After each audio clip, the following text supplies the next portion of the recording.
This is B12 News. Hello and welcome to B News. It's your island, your neighbors, your newscast. I'm your host, Tyler Griffin, filling in for Selena Shear.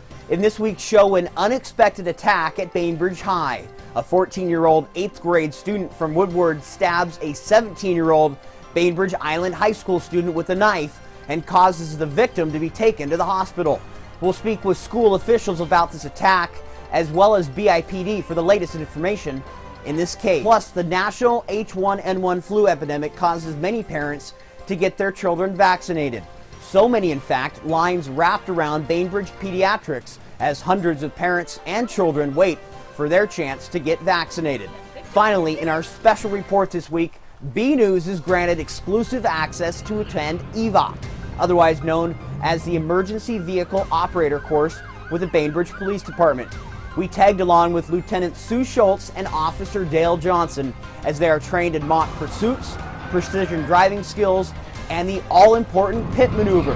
Not only did we attend the training, but officers allowed me to get behind the wheel and experience these scenarios myself.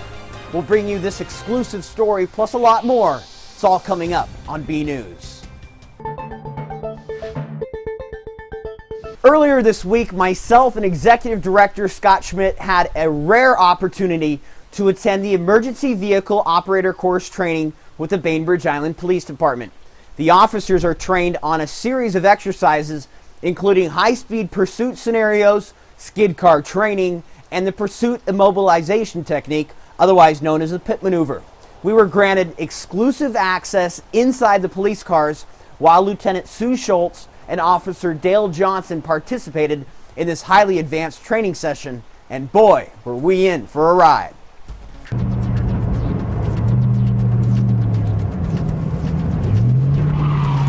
Welcome to the Emergency Vehicle Operator course with the Bainbridge Island Police Department. All 818 Syndicom vehicles running northbound A Street. Appreciate northbound A. This course is designed to instruct law enforcement officers in vehicle pursuit operations. A heavy emphasis is placed on vehicle dynamics, skid recovery, understeer, oversteer, eye placement, and control techniques.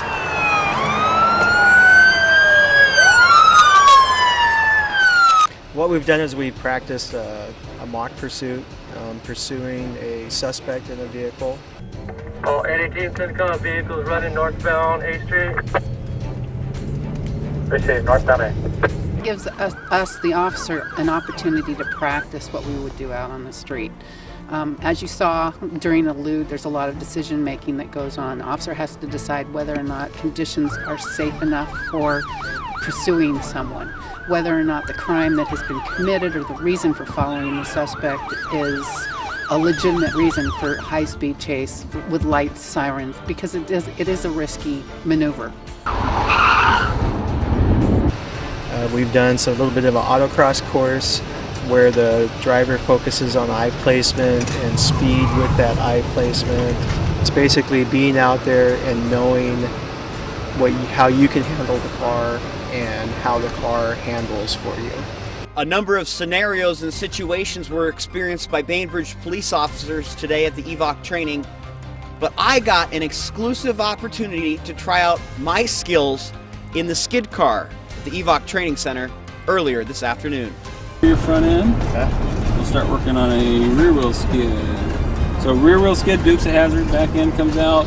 I quickly discovered it wasn't as easy as it looked.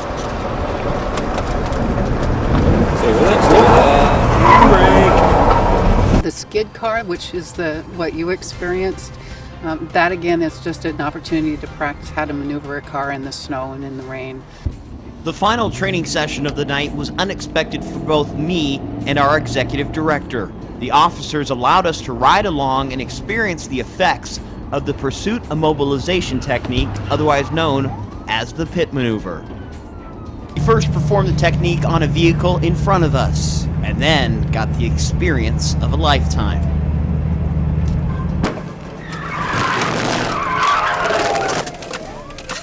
EVOC training is offered 2 times a year during the spring and fall. B.I.P.D says all their officers are involved with the training.